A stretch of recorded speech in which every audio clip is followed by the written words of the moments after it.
What's going on, people? Welcome back to another JSTV. Back again. It's the match review show, and I've got the talented, the wonderful, the young Shelly. Shelly C. How are you? What's going guys. on? What's going on? You having a good day? You had a good weekend so far, like? Yeah, just a chilled one the day, mate. Just a chilled one. Big up. I like that. And guys, if you like the video, like what you watch, please make sure you hit that like button, hit the subscribe button as well. And hi to Les, and also share to your socials, help the channel grow. Thank you very much indeed. Super chats are open. Just give our channel's worth. And it's 99p to become a member if you click on the link as well. Hi to Gary, hi to Les, hi to everyone in the chat as well. And hi to Minty, has scored again for Feyenoord, and he's been getting a tough time in a minute, but he is there. So Craig Hawke reported this morning, and like he doesn't lack any confidence, he'll be in June. I'm sure he will. We're definitely going to do like a Minty report with a Feyenoord fan in due course at sometimes in the week, maybe second week, you never know. Hi to Phil. How's Gary B? Right, Shelly, you didn't go to the match yesterday, didn't you? I did, yes. You did. And if you just tell the people that don't know, I didn't go yesterday because I got snowed under and it cleared in the afternoon. Can you just give us a little bit of your breakdown on your further yesterday's game, please? Well, apart from the dampener with the weather, it was a half decent game, let's put it that way. Personally, I still don't think we looked comfortable as a team. And I mean, I know we're getting like Willock and Murphy in that back, Botman's back, Dan Burn once again has resurfaced. I've just been looking at the stats just before we come on, and Wolves had more possession, more shots on target, things like that. And it sort of showed in a way. I mean, if you sort of look at it this time last season, obviously we're like top four, so strong as a unit, it was unreal. We've sort of got those same players back on the pitch, and we just seem to still be lacking in a bit of confidence right now. I mean, don't get us wrong, we came away with a 3-0 win, which is what we wanted. Yeah. But there was moments in that game where, like, I'm going to be honest, I went to the match yesterday and had every thought that we were just going to get annihilated off Wolves. I really did. So I had very low expectations of us even winning yesterday. But, you know, we came out 3-0 win in some horrendous conditions. Like I say, team, personally, still a few fitness issues. Still a few gelling issues, if I'm going to be totally honest. But apart from that, a good all-round game in the finish. It really was. Yeah. Thank you very much indeed for that. And the team lined up, Eddie Pitter's team as well. Joe Willock's making his first start, making way for Lewis Miley. And Murphy came in, making Miggy's making way for Jacob as well. Still a 4-3-3. And I thought I looked a really good team. Joe Willock coming in. And I thought he had a great game yesterday for me, Joe. Yeah, he did. Like I say, it's nice to see him and Murphy back and giving Bruno that little bit more support through the middle. I mean, don't get me wrong, last couple of games, without Joe Linton, Bruno's just sort of like stepped up a gear, which is what's been needed. I still think he's got a little bit of lack of confidence when it comes to goal. I mean, there was one point where I think Bruno was like 40 yards out and everybody's screaming shoot. And I was like, really? Like, I know we all want Bruno to score, but like, he's got to be a bit closer than that. But yeah, it was nice to see Willock and Murphy back and giving Bruno just that little bit more support that he needed. So yeah, we're slowly coming together again. Fantastic. I mean, like, look at the game. I mean, look at the back four. I mean, Dan Burn's got a lot of stick in the past, and rightly, well, I wouldn't say rightly so, but it's well documented. But I don't want to go on in too much. Like, look, I'm only going to judge him the game he's played. But I thought in the first half, I thought Neto had him in the first few minutes, a few times in that. But when he went off in the second half, I thought it was easier for Dan, but he made some couple of good blocks, always got an assist. And I thought he was solid yesterday after when Neto went off. He looked better. Let's put it that way. He looked better. I don't know whether being dropped for the last game was a bit of a wake-up call for him, because he just hasn't been consistent. Trips as well is starting to look a little bit, and as much as I love Trips, he does put his hands up to his mistakes and it's like, yeah, I made that mistake. You know, I shouldn't have. I should know better. But I just think I do, as much as Champions League has been absolutely phenomenal for us this season, for all it didn't go the way we wanted and we got the group of death, I do think the extra toll of games have taken its toll.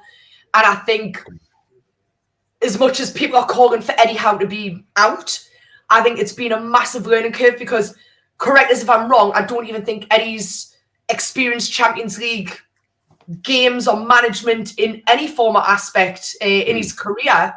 So everybody's learning. I mean, yes, Trippier played with Champions League teams. Bruno's been there. It is a massive learning curve and we are learning from it. The owners are learning from it as well. So all we can do is take away the good positives we've had and sort of go, right, we've done Champions League. I still believe we can get a top 6 finish, but we need to pull our finger out. Yeah. If we get top 6 finish, I think owners, manager, everybody will sit down and go, right, congratulations on what we've achieved this season. Let's look at targets for next year. Are we going to be as strong as what we are? And we're going to focus solely on Champions League and Cups and sort of waylay the Premier League, or are we going to focus on Premier League and not focus on Champions League and things like that? I don't know. It depends on how we finish and how everybody else finishes this season. Yep. Well said, to you, Shelly. You're making, I mean, you know what? Everyone's in the chat thinks you're talking sense. I have people come up to us and say, who's this Shelly?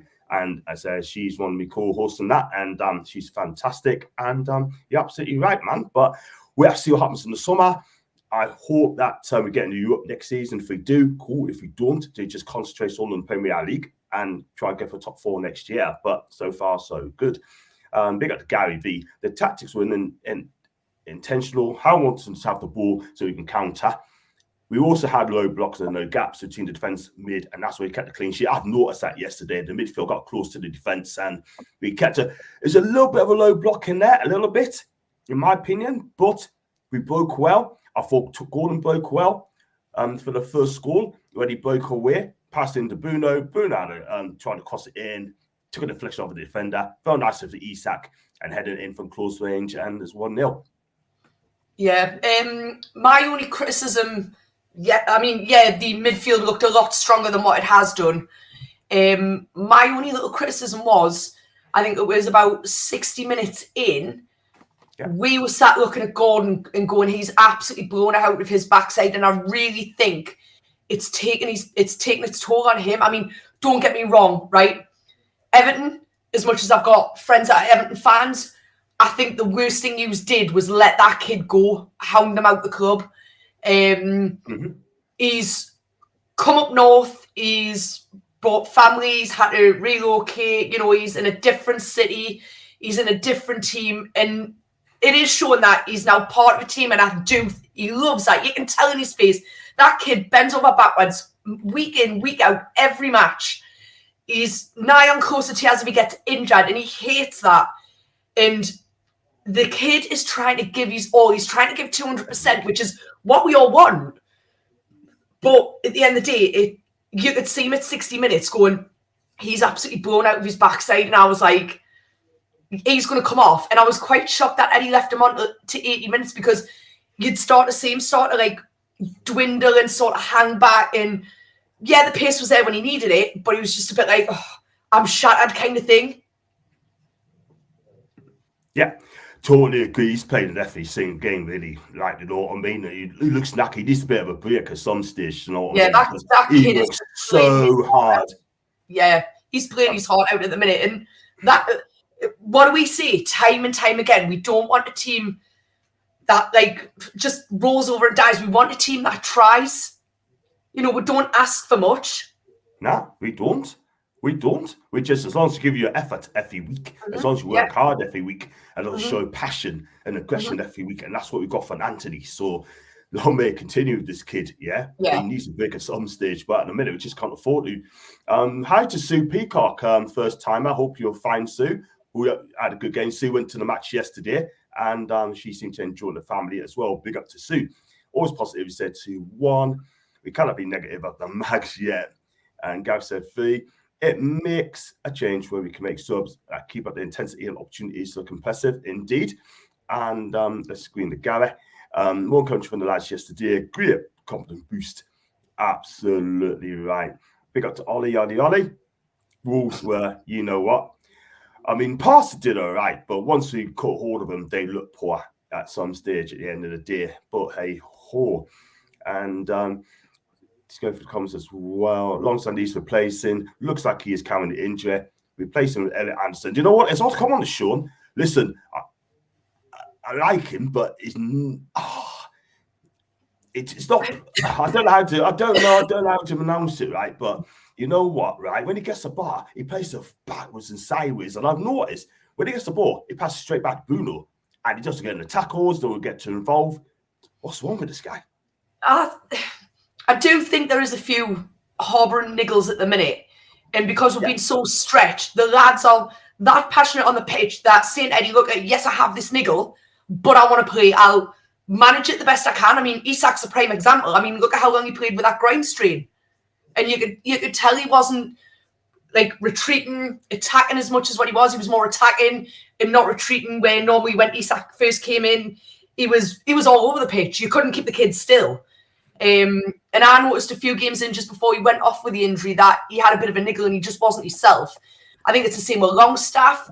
I do think, and I'm not like defending Dan Bird, I do think he's got a bit of a niggle. I think Anthony Gordon might have something. I'm not sure. I also think with Longstaff as well, right? Now you think about it, you've got Matty and his brother, right, Sean, and Matty is now apparently leaving Gateshead and going to Toronto FC. We all know what brothers are like when they're close, especially in a football community. I think that's playing on Sean's mind as well, because he's not going to have his brother here. I mean, yes, his brother's been up in Scotland playing up there, and then he came home to play for Gateshead. If you think about it, Toronto is a big move. It's like a massive life change. And I don't really want to defend Sean Longstaff, because you do make some very valid points. Fair enough.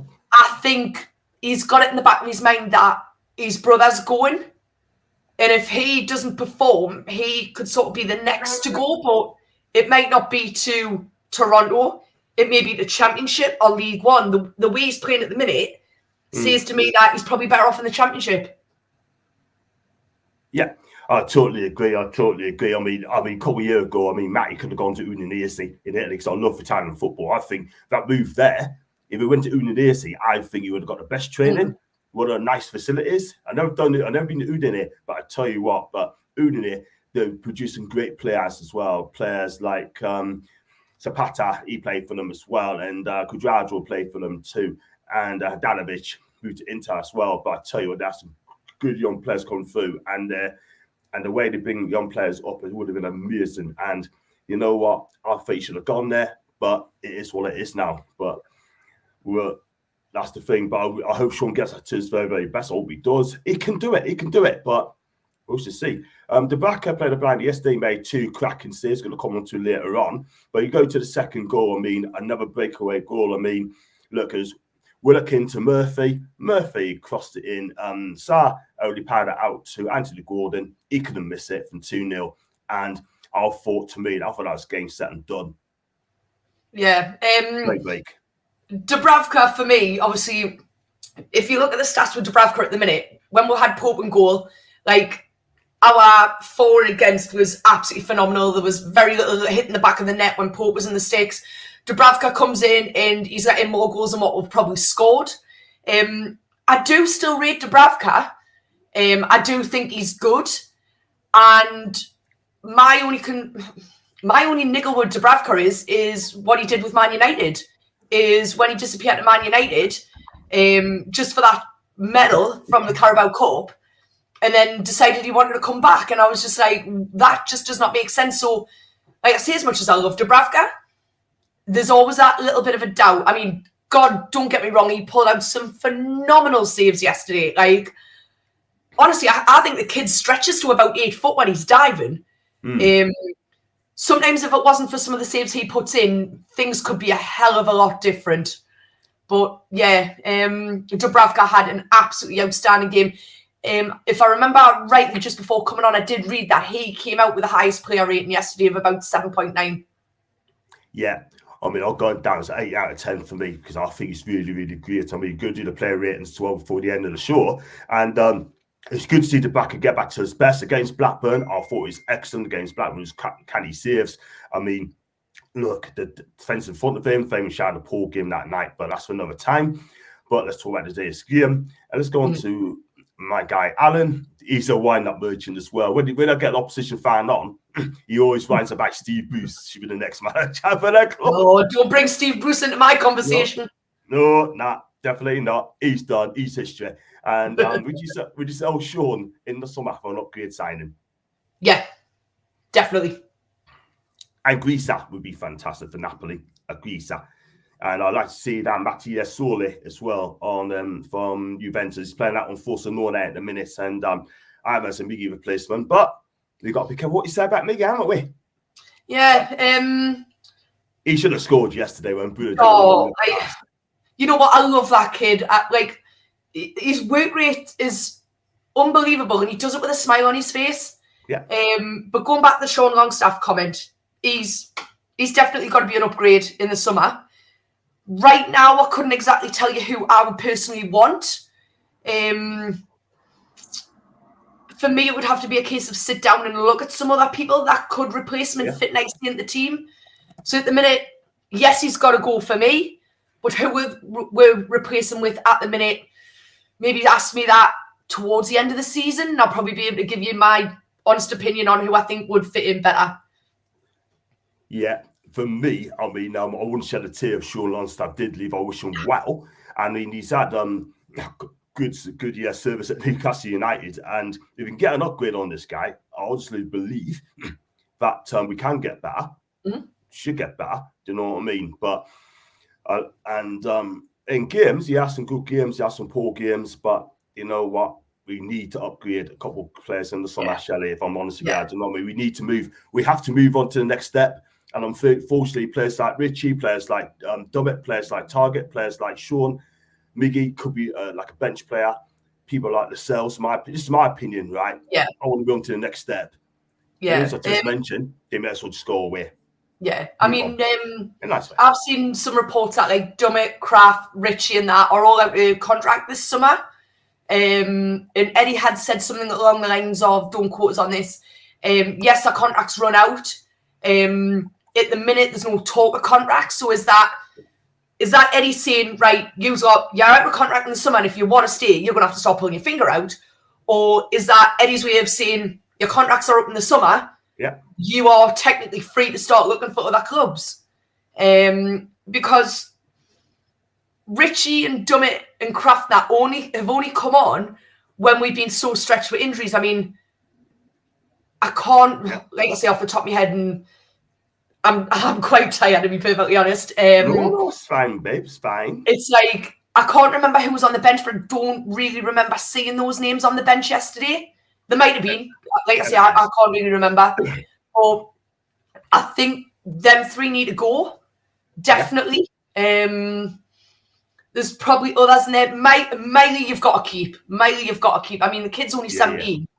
And if he gets the right people around him, the right service, the coaching, basically just the love from the club. By the time he hits 18, right?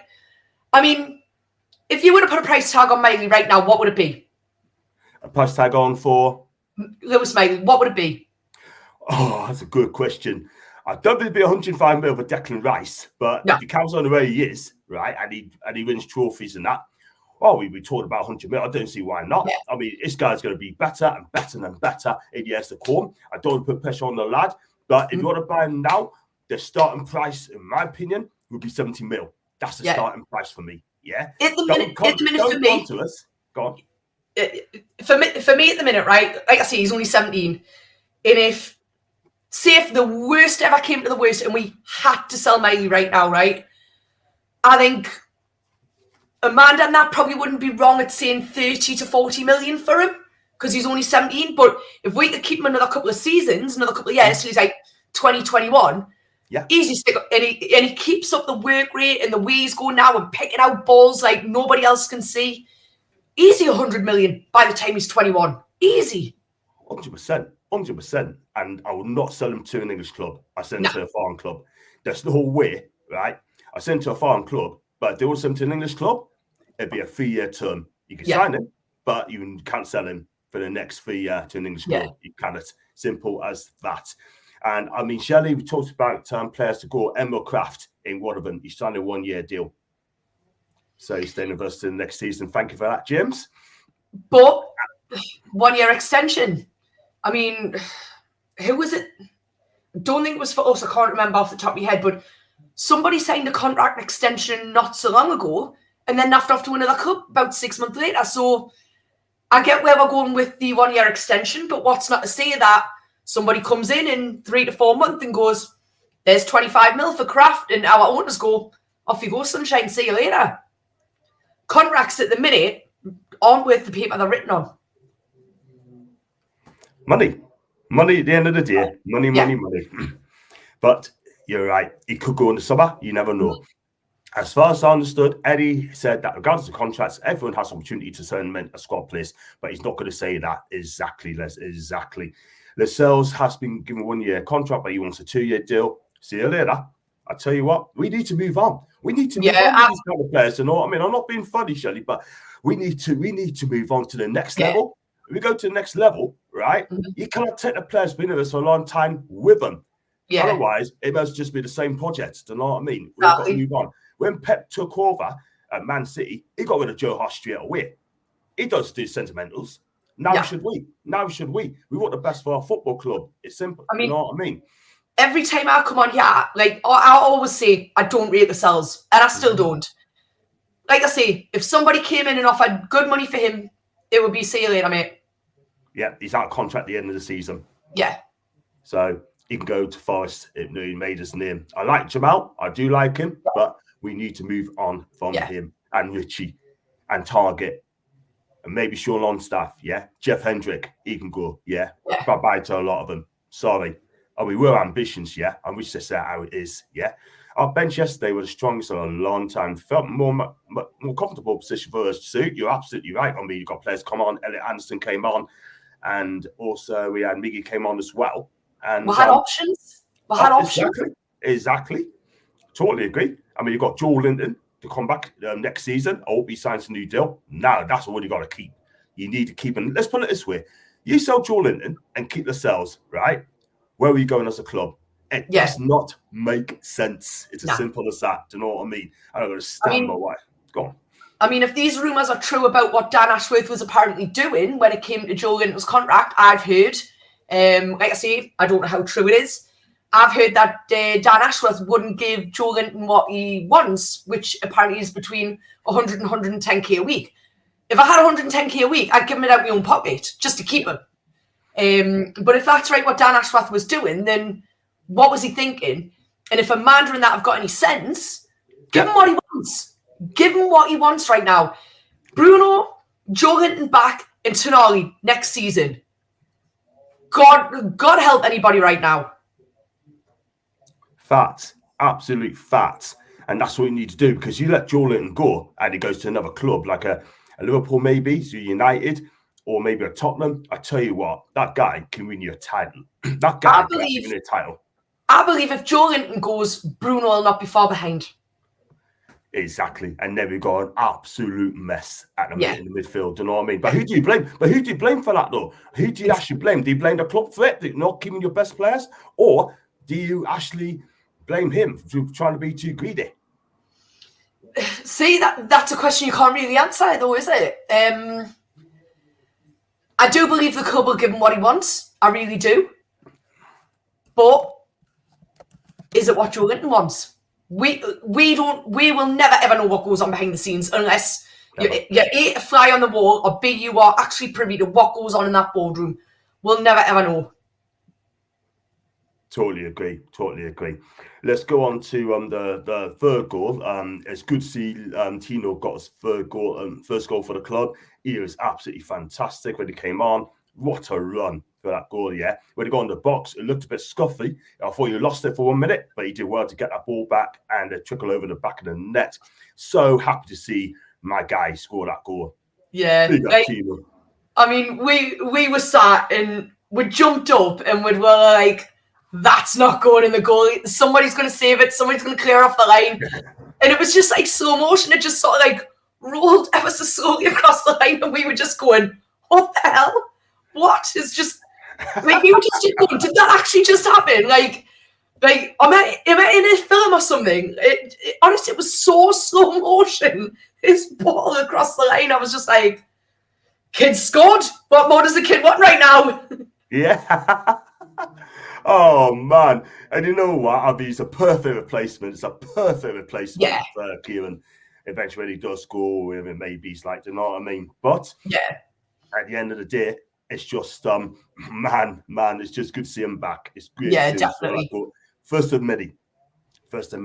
We can't afford. We can't give it a big draw. Look at the losses this has been out to kill. 100% right. Totally agree. Massive miss. I tell you what, if Joe played against Chelsea in the cup, let's be real, we'd be in the final. We'd be in the final of the Carling Cup. He's the only one that's missing, still having a spare centre back, and he just breaks up the play. Joe would be nowhere unless the clubs wants to cash in on him. He's got way left on his contract. Do you know what? We got to keep him at all costs. We're supposed to be the richest club in the world. We've got supposed to be the richest owners in the world, right? It needs to be proved. His agents and reps that fought with the contract negotiations, they can't mess this one up. Latest rumours that all that's left for agreeing to release clause for Jordan. Here we go again. A release clause. Why? I mean, Alan Brazil on TalkSport hates that thing. Can you imagine if as a manager of a club you told a release clause? He'd tell you where it's at. He'd tell you get lost. Yeah. I mean, why? Release clause. Do you see like Declan Rice ask for a release clause? No, you do not. I mean, look at Bruno's. Bruno's got 100 million release clause, right? Anybody could come in and trigger that. Liverpool could do it in the summer. Arsenal, whoever, could come in and go, there's 100 million for your release clause. We want Bruno, right? Personally, I don't think Bruno will go. Whether that release clause is triggered or not, I don't think he'll go. He likes it here too much. He said numerous times as well that he wants to win silverware here. He's loved here. His father's loved here. The little one's drawn on the walls in the house. His missus is about to have a second one, and I met Anna the other week. She is such a pure, beautiful soul. Like, we stood and have a bit chat outside the ground, asked her how the baby was doing. Matteo was there, and he was full of smiles. And she was genuinely lovely. And I said to her, I was like, how do you find Newcastle? And she was like, beautiful. We love everybody. So yeah, I don't think if Bruno's release clause was ever triggered, maybe in a couple of years, depending on whether we've won silverware or not. Yes, maybe. But at the minute, I just don't see that happening. Yeah, I think we're just going to say to Bruno, just another year, give him another year, stuff like that. You know what I mean? And that's what we need. And I just hope that I'd love to see Bruno stay for us at Newcastle. Do you know what I mean? I'd love to see that happen. Do you know what I mean? But if he went to London, he would not share the same love. He would not be the same love of Bruno. They treat Bruno in London as a nobody. Yeah. Simple as that. Here, he's treated as a hero, a superstar. Do you know what I mean? Just like you, Shelly. Flat gets you everywhere.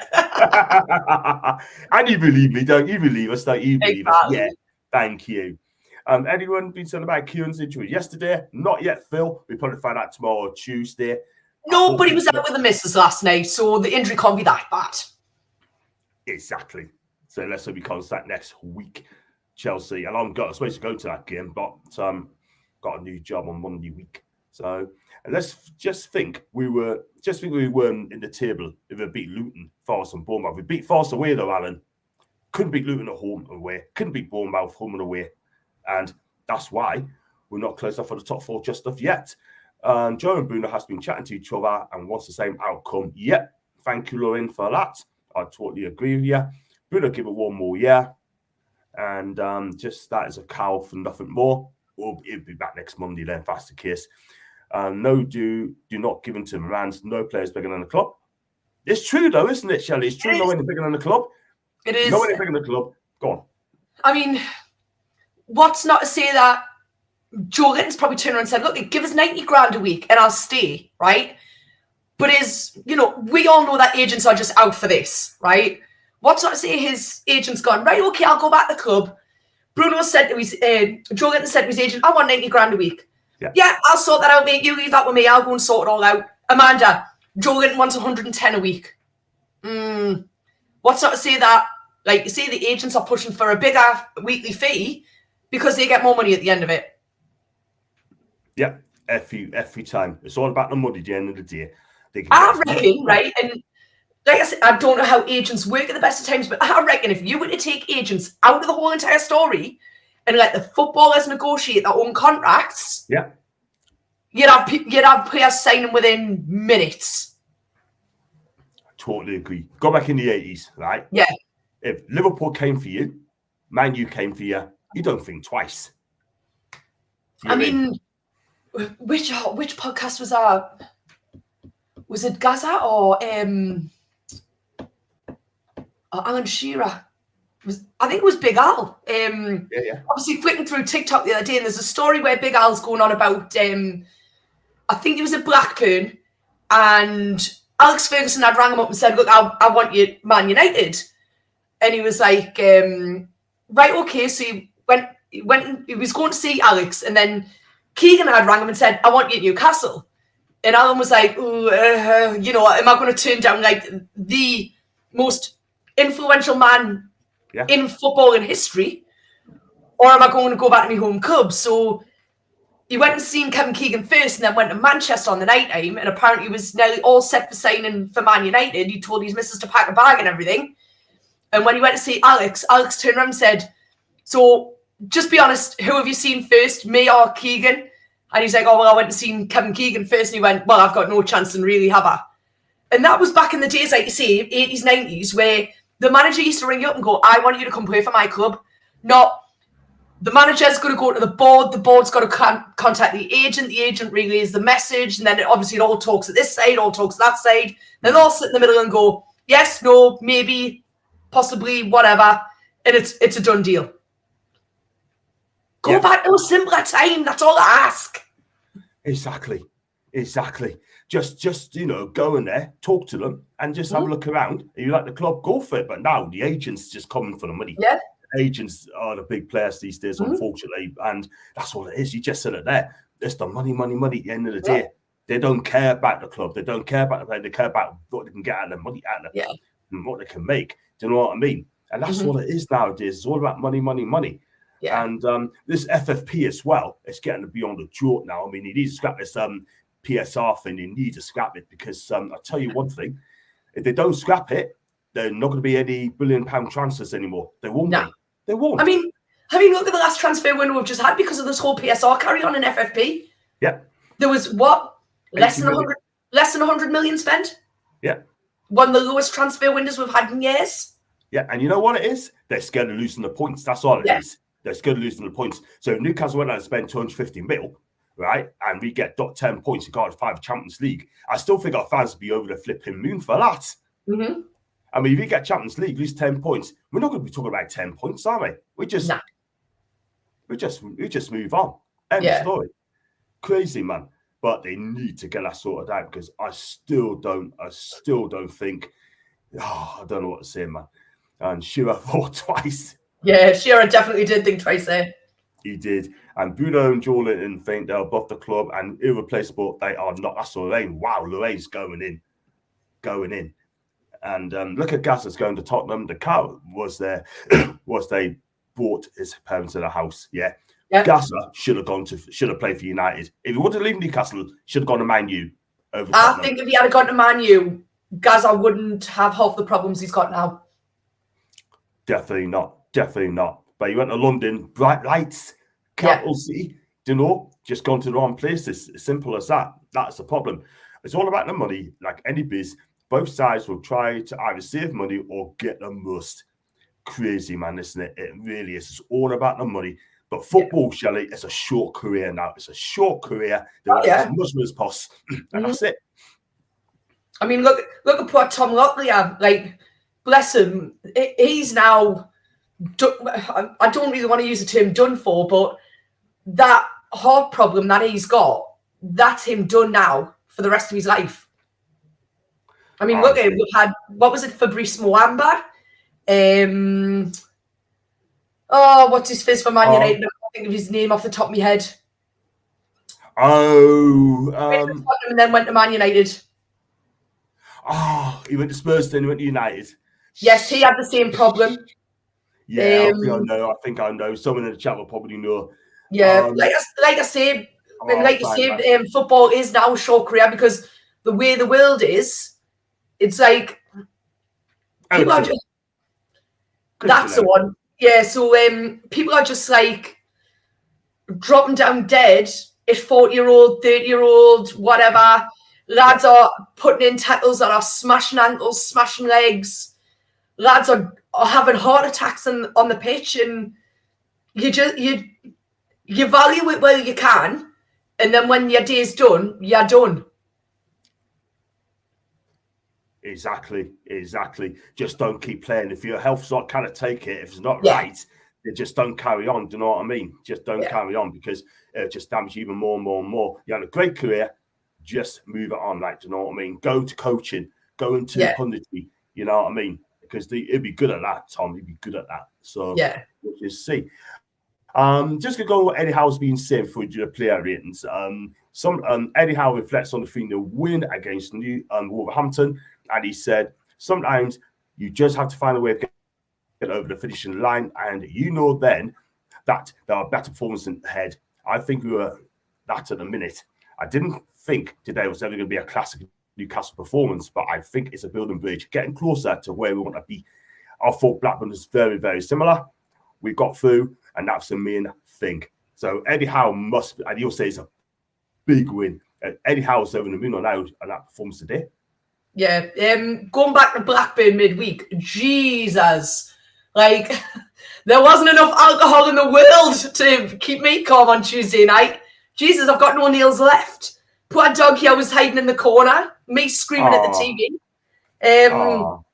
I mean, like, we went the long way around about winning that. I mean, when it came to penalties, I was like, we are done. We are absolutely done. Yeah, we are out. When we scored them penalties, I was just like, and once again, Dubs doing what he does best in keeping the ball out. But honestly, it took me about 2 days to come down off the ceiling after the Blackburn game. Like, even the lads at work were like, will you come down off the ceiling? I was like, absolutely not. Give us time. It was crazy.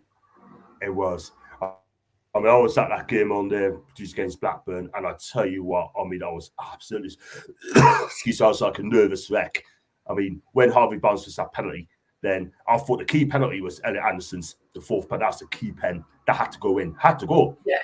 And then Anthony Gordon came up, he had to scores it, and then Blackburn missed it. And you know what? Blackburn, I've got to give James some credit as well. Got to give credit to Blackburn, making it hard for us too. They did. They made it hard. They did not play like a team. One win and 13. Yeah. Afternoon, James. Afternoon to James. Shelley Smith. Big up, James. Big up to Kel again. That game was awful. Oh, I tell you what, I nearly fell asleep in that game. We were woeful. Absolutely woeful. Big up to Jules.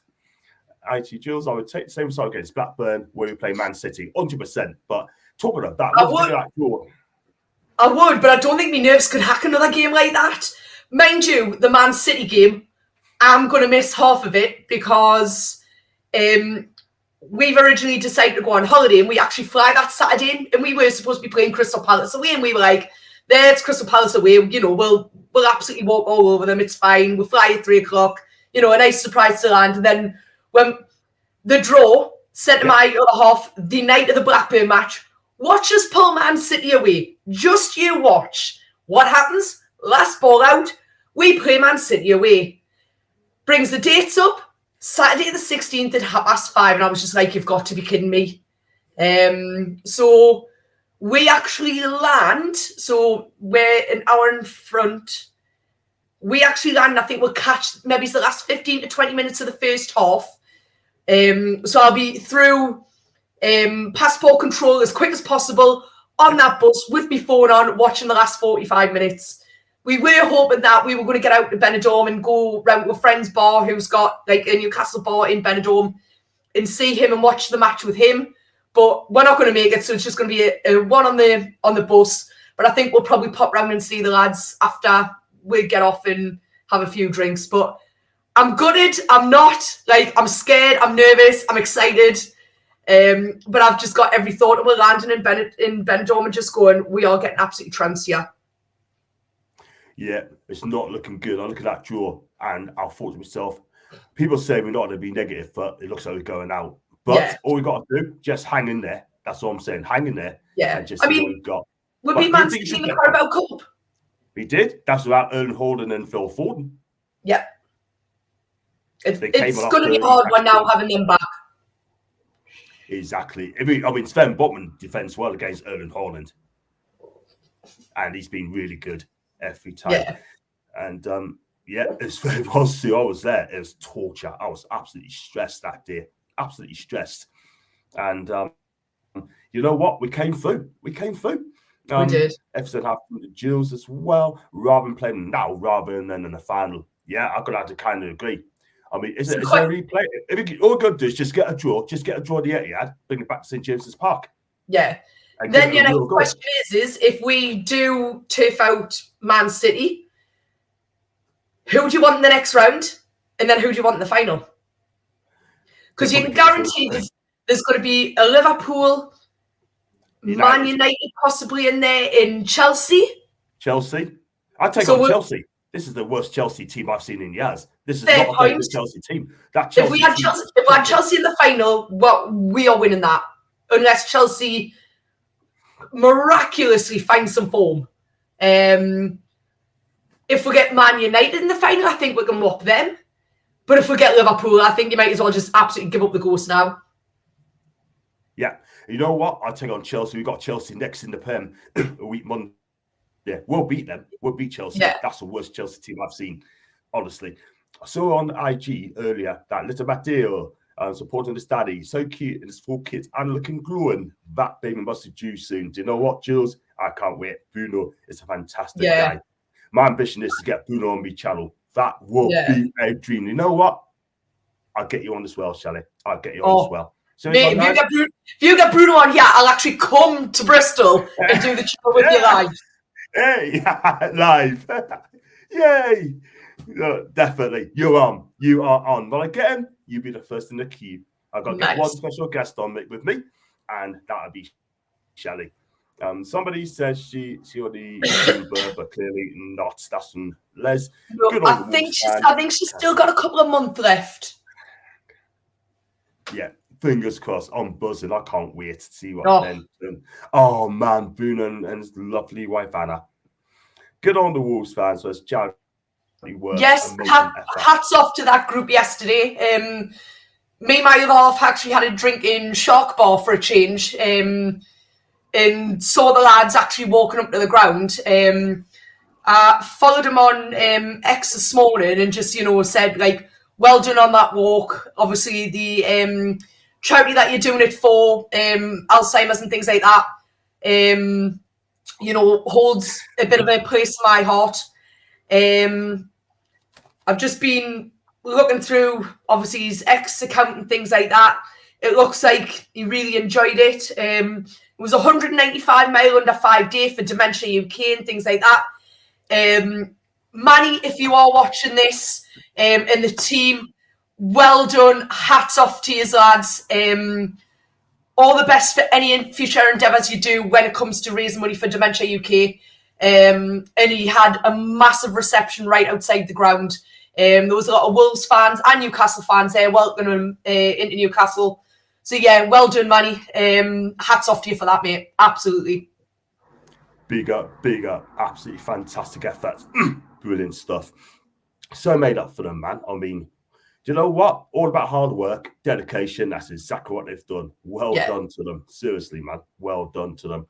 Man City played Liverpool weekend, we thought that'd be a close, tough game. Yep, I hope they battered each other. I hope they actually get battered before they take on us. I doubt it. I would love to play Klopp's Muppets in the final. Alan's going in hard, didn't he? Klopp's Muppets. Turkey teeth. Yeah, I'll tell you what, beat Liverpool.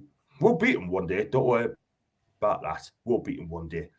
So there you go. Right, let's go into the player rating this year. We're going to flash on the player rating this year before we wrap up the show. And we give our players a race out of 10. If you don't give our ratings, cry more. But I think it'd be a good one today.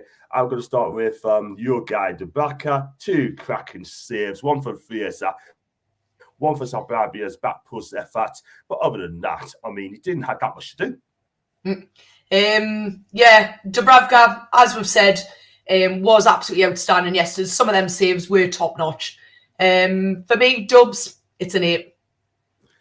Cool. Let's go on to the right back. Solid reliable and out possession at times, and I thought he did outload really well. It's a shame he had to come off with a calf injury. Let's hope it's not too serious. I thought Keelan had a decent game again.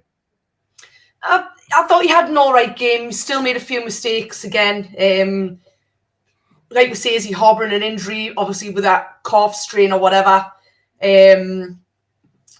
Couple of mistakes that maybe could have cost us, but obviously we've bailed ourselves out of that pretty quick. For me, yesterday, Trips was a 6.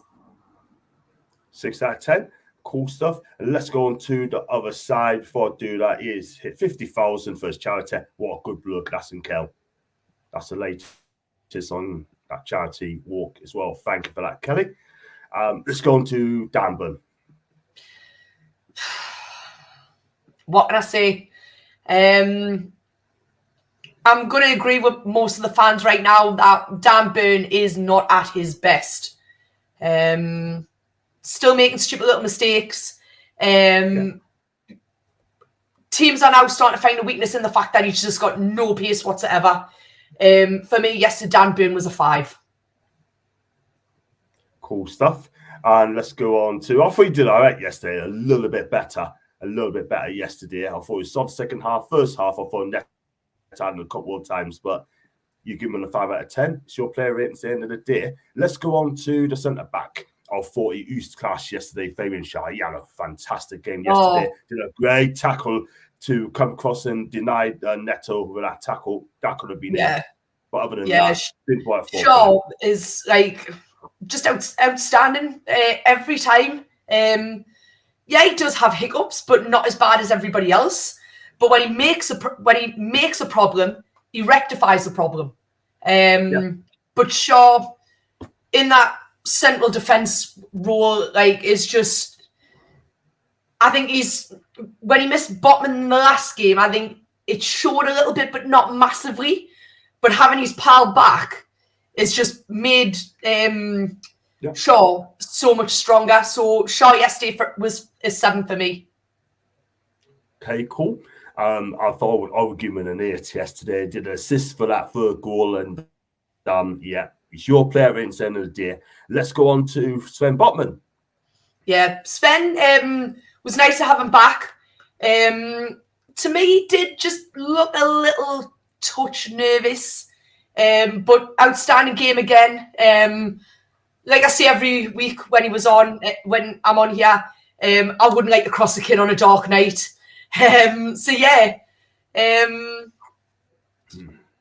Botman was another 7 for me. Cool stuff. Big up to Foxy, by the way. He gave Miggy a 10. Yeah. Miggy. I like it. I mean, we haven't getting that far to Miggy yet, but Miggy behind. Yeah, but I mean, don't forget, Foxy's a South American football expert, right? He watched a lot of South American football, so he knows his stuff. But Miggy a 10. I like him, but he's no 10. Let's go on to the midfield. Let's go, my man on the match, Bruno.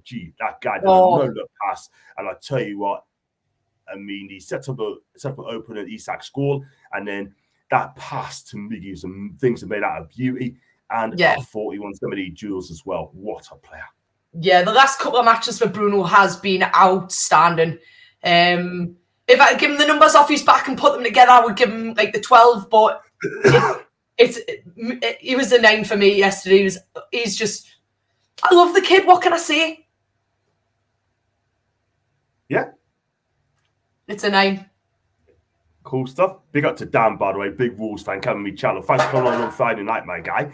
Fair plays for the big win, guys. Our players look so lethargic. Mind you, 3 games a week with our small team will do that to you. Thanks for having me on the show, by the way, John. You're welcome anytime, mate. And I can't wait to get you back on again soon. And just lead 3 points, clean sheets, happy days. Thank you, Jules. Let's go on to Sean Longstaff. 5. Let's move. I'm not even wasting my breath. It's a 5. Let's go. Fair enough. What about my guy? I mean, my favourite player. I mean, the thing is, I've got 2 favourite players. Bruno's one of them, Jules the other. It's great to see him back. And I'll tell you what, it's great to see his pace, athleticism, his movement is one thing. But you know what? He moved the ball so quickly when he gets that ball. Great passing as well. And I tell you, he could have scored when Totti cleared it off the line in the second half. Yeah. I mean, like we said, great to have him back. Still not full fitness at the minute. Let's say, I think once he's full fitness, we'll be looking at higher ratings. But at the minute, he was a 7 yesterday. Okay, 7 out of 10 for Wee Joe. Let's go on to the front 3. Let's go with Jake Jabin, with a HOWAY guy, and he made an assist for the second goal when the keeper parried it straight to Gordon. But his drive was forward on the ball, plays some quick, precise falls, and also as well, I like his work rate, by the way. Yeah. Just again, outstanding. What more can I say? Another 7. Cool. Let's go on to Alex Isak. Isak, got a soft spot for the kid. I think he's lovely, and when you watch all these sort of like little social media videos that the club's putting out at the minute, his English is outstanding. He's even picking up a bit of the Geordie twang. I have seen him around where I live. He's just a breath of fresh air. I'd be giving him an 8 at the minute. I'd be giving him an 8. 8 out of 10. Cool stuff. Fair enough. I mean, his hold-up play does need some work, by the way. I mean, I think he's a great player, but he needs to hold up. His hold-up play needs to be better, though. That is the thing. You can sort that out quickly, then we've got a fantastic player on the guy. Get that hold-up play sorted out. When you're centre forward, you need to do that more of that as well. The guy's 6'4" and needs to work on. Anthony Gordon, I mean, we spoke about him. We rate this guy, and I tell you what, I mean, his pace, his movement, and he got involved 2 goal involvements yesterday. Yeah, he scored second goal. Scored 1 and made 1. Anthony Gordon, like I keep saying, Everton, you did the wrong thing, letting that kid go, hounding him out. I think if you had nurtured him a bit more, he'd be doing what he's doing for us. He could have done for Everton. And I rate the kid all day long. It's not very often he has a bad game. I don't remember anything being bad in the last few games. Anthony Gordon for me is an 8.5. 8.5, and Adam gives him 20. Bless him. Great stuff. Let's go on to the subs. I think you've got to start with Miggy. I mean, that pass from Bruno is outstanding, and he should have scored from that as well. So, listen. Yeah, would you give him? Miggy, I think, needed to step back on the bench because he was running himself into the ground as well. And I think the fact that he's had a few stints on the bench and come on for like the last 20-odd minutes is proving a little bit better for him. He's got the weight rate, he's got the capacity, he's got basically the power. And when he comes on, he is making waves and, freeing a few people up. So, Miggy was into that 8.5 yesterday. Oh, 8.5. Okay. Let's go on to Lewis Marley. Oh. Did you? 9 all day long. That kid picks out balls that nobody else can see. He's only 17 and he's taking on players that are like 20 and 30 and shoving them all out of the place and hiding them on the floor. Like, what the? 9.5. honestly, like, just give the kid a 9. Just give the kid a 9. Like, honest, like, 9. A 9. Like, honest. I mean, I seen him hoist somebody on the floor yesterday. He just basically got a hand of them by the shoulders and hoisted them on the floor. I was like, go on, son. You look at 17-year-olds now in this world, right? They either try and stab you or run away from you. That kid on the pitch has got bigger balls than most people, and he's taken on people that have been in the game for years, and he's not scared. It's a 9. Wow. 9 out of 10. Yeah. Ooh. I tell you what, it's your ratings, not mine.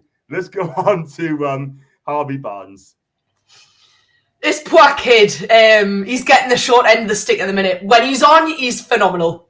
He just doesn't get enough game time, which is a sad thing because I'd like to see him on the pitch a bit more, because I think if he was getting more game time, he'd be showing Eddie what he is totally and utterly 100% capable of. When he comes on, he's great. His work rate's fantastic. Harvey, for me, yesterday, for the short game time he's getting at the minute, it's about a 7.5. Wow, okay. And we've got, what about Tino? Tino scored yesterday, came on. Tino was like... Tino! Oh, Tino.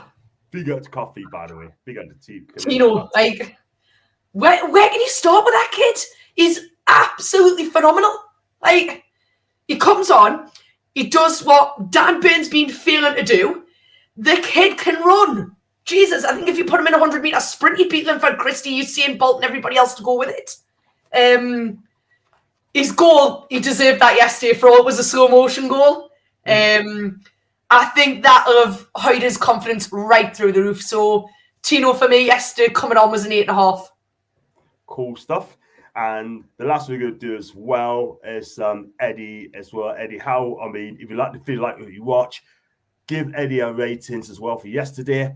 I'm going to do the countdown 3. 3, 2, 1. 7.5. Go on then. Why 7.5? I just think, I mean, don't get us wrong, right? If Eddie walked in this house right now and said, Shelly, will you marry us? I would not say no. I'd be like, let's just get married now. I love the guy. I just think at the minute, I'm not an Eddie Howe out. Like, I'm an Eddie Howe in all day long. I just think he needs to look at some of his choices a little bit more, like the whole Dan Burn thing, and maybe he's given Tino a whole game and see what he could do.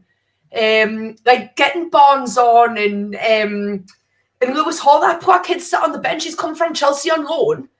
Yeah. And the poor kid's just sat there doing nothing, and that's got to be frustrating. And I think if you give the likes of Harvey Barnes, Tino, and Lewis Hall a bit of a go, he might be turning around going, hold on, why haven't I done this before? Why haven't I played these before? We don't know what's going on in Eddie's head. So I don't doubt his decisions, and he makes these decisions for a reason, the reason why he's head coach. But sometimes I just think to myself, Eddie, come on.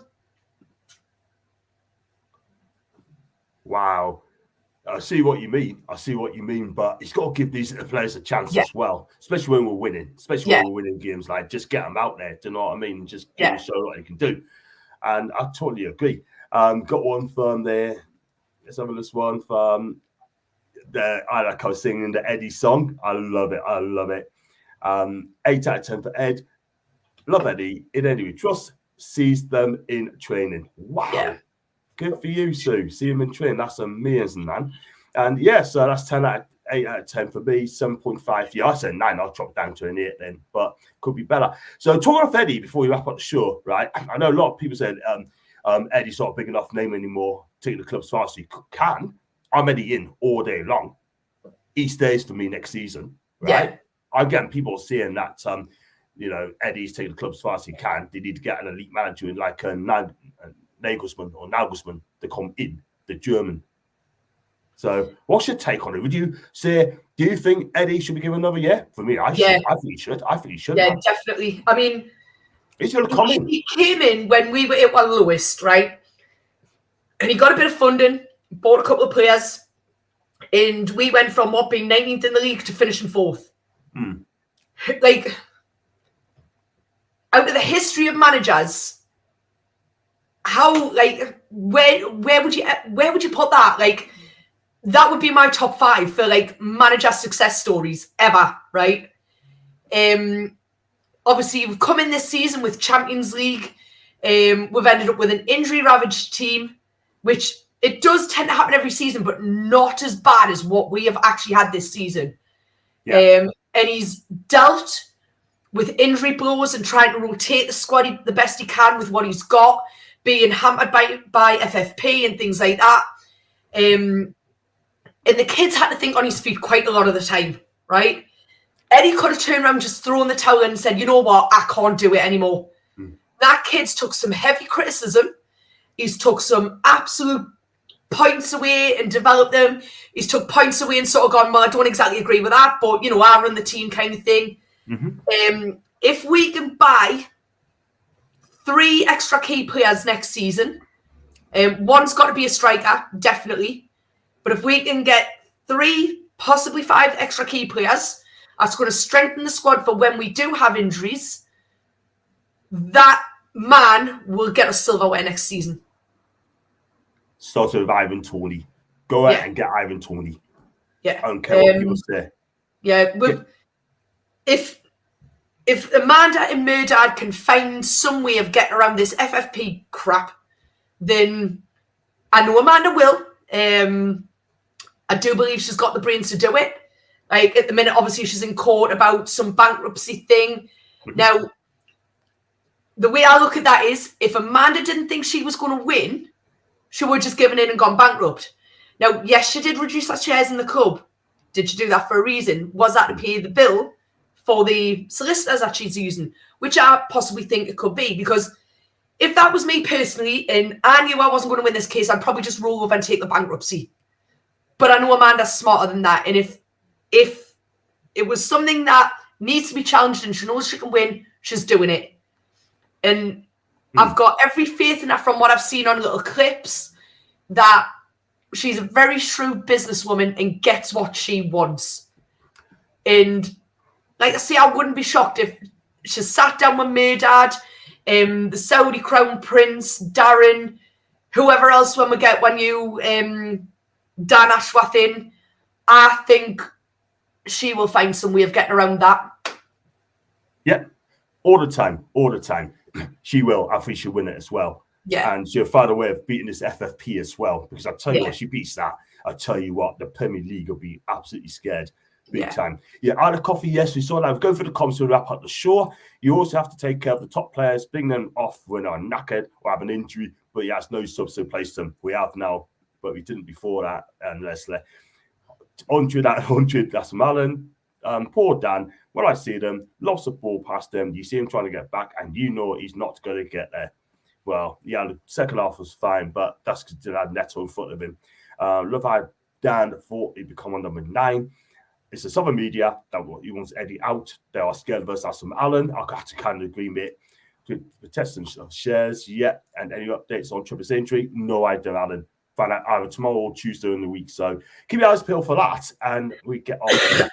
But guys, going to wrap up the show there on the review show. It's been an absolutely fantastic show again. And it's great to see Shelly back on as well, the voice of reason. And I'll have to say that because you know your stuff, man. And did you enjoy coming on the show? As always, mate, as always. And fantastic. And can you tell the viewers where we can find you on social media, please? So I'm on X as Shell_Crawford1. This little lady's asking if she can have some biscuits from everybody. So I do have a tips account on X if you want to drop. Little lady, he has some pennies. Yes, she has only got 3 legs. She would love some biscuits as well as a cuddle. I'm also on Instagram under the same name, Shell_Crawford1. I am on Facebook, but good luck finding us on there because of my job. I have to scale that right back. But if you send us a follow, guys, I will quite happily follow you all back.